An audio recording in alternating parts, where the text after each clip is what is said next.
What would you do if the tap ran dry? Not for a day, not for a week, but for good. What if you had to line up under the sun for a ration of water? Beaming hot, suntans, burning skin, not because it wasn't there, but because someone had claim to it or owned it, forcing you to stand on the outside, looking in, wishing you had access like they did. That's the world of Mad Max Fury Road. And if we're not careful, I'm thinking we could see a future like this one day. Let's talk about it.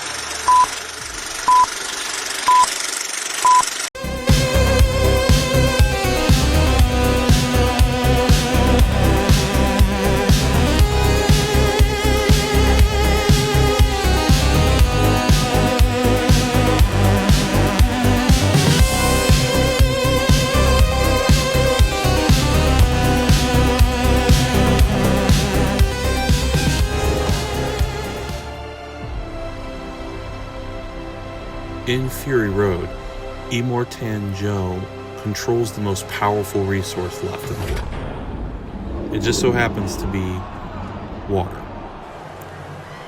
He keeps it hidden behind gates, releasing it in controlled bursts and to desperate crowds fighting over the last drops that they can get. The people are told to be grateful for whatever drops they do get, even though it was always theirs to begin with. That's a world where the most basic human need has become a tool of power and control. And when you think about it, we're closer to that world than we'd like to admit.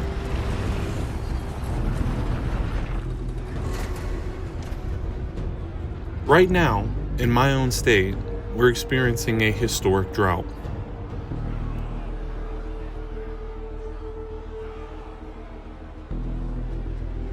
Water tables are dropping, reservoirs are drying up, people are starting to fight over usage rights, farmers versus cities, states versus states. This isn't just about running out of water, it's about who owns that water and what water is left to us. Because here's the thing. Most of the world's water rights aren't owned by people who drink it. They're owned by companies who profit from it, bottling it, selling it, and even shipping it overseas for profit while local communities watch their rivers and wells dry up. What happens when water becomes currency? Think about it.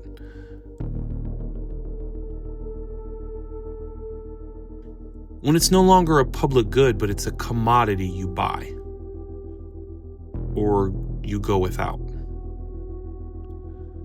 Could you imagine someone telling you to your face, hey, if you don't have this amount of money to buy this water, you can't have it. An essential factor of life, you're told you can't have it if you don't have the money to buy it. What's next? Are we going to start bottling air? In some parts of the world, this is already happening, to be honest. Day zero events, which cities literally run out of water, have happened in Cape Town, South Africa, and nearly happened in Sao Paulo, Brazil. Even parts of America's West have seen residents told to limit their showers, to stop watering lawns, to prepare for planned shortages.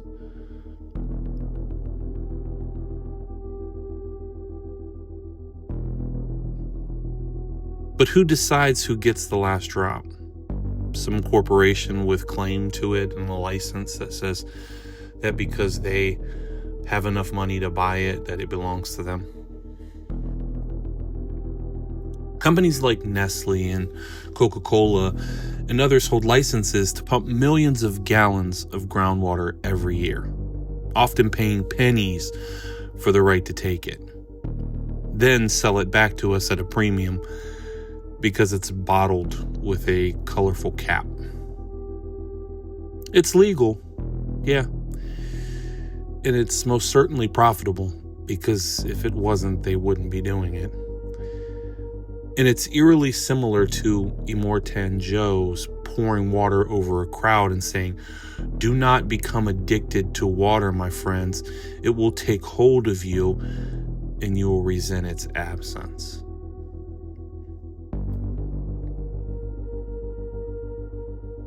But isn't that exactly what's happening? We are addicted to a resource we can't live without, and it's being turned into a commodity and product for our consumption.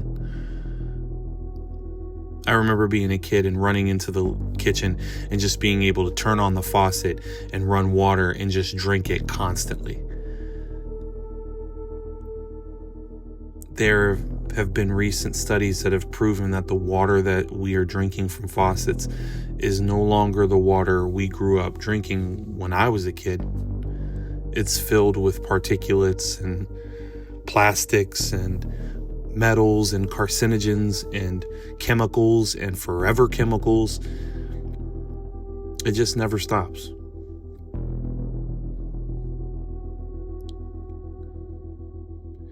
Experts warn that in the next 20 to 30 years, the war of the future may not be fought over oil. They'll be fought over water. The right to reservoirs and the right to own and bottle that water. Entire populations may be forced to migrate just to survive, just to have access to a vital resource that we need.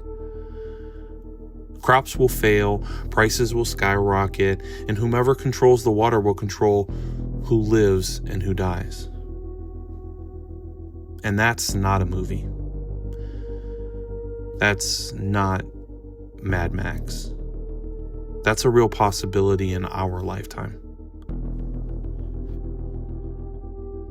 The Bible has a lot to say about water. Jesus calls himself the living water, the one who can quench the thirst of the soul forever. But what happens when the literal water of life is monopolized? When we treat water, something God gave us freely, as a product to sell back to the thirsty? What does that say about us? What does that say about our goals, our aspirations? What does that say about the culture that we live in? Isaiah 55:1 says, "Come all you who are thirsty.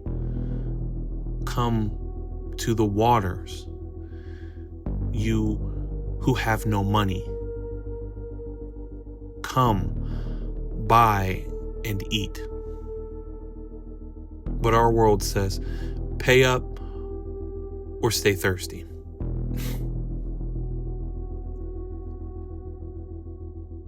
So here's what I want us to wrestle with. If you've jumped down this portal with me, then you have some things to say. And you may have an opinion, or you may think completely opposite than I. Put it in the comments. If corporations can own water, what stops them from owning our air? Seriously, I know I made it a joke earlier, but what stops them from starting to bottle and contain and clean and purify our air, which makes really good high quality air beneficial in the air that we get to experience, just the temporary basic air? Or what happens to society when survival becomes a luxury item? Think about it. How long before water is rationed, not just by droughts, but by profit margins? When a company goes, okay, we're going to turn off water to this area because it's more financially, fiscally more important, or whatever wordage or adages or verbiages they will use to try to justify moving and controlling the water. Let's just say they decide California is no longer a place where they want people to live, or they only want a specific group or denomination of people to live there. So they essentially gentrify the water purification process, or whatever it is to consume or gain water, and it becomes this thing that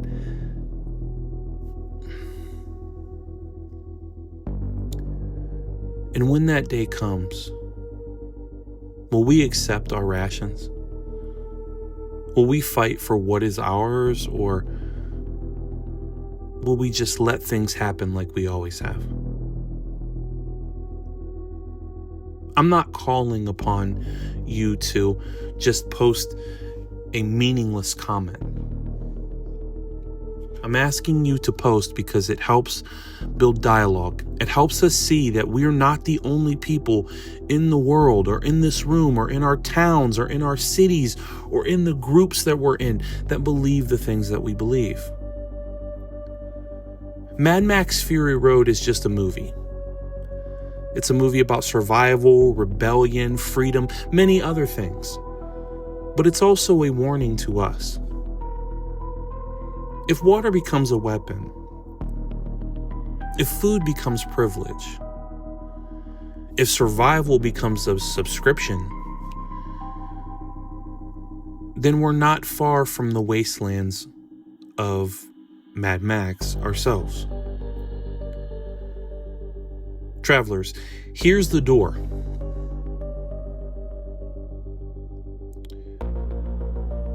Here's the portal.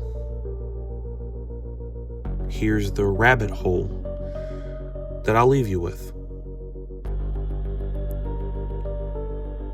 Will we wake up before we're living in Fury Road? Or will we only notice when it's too late? When the taps run dry, when we're standing in line, waiting for someone else to open the valve or give us permission to a life-giving, God-provided resource that is supposed to be a privilege and a reward and blessing to all of us.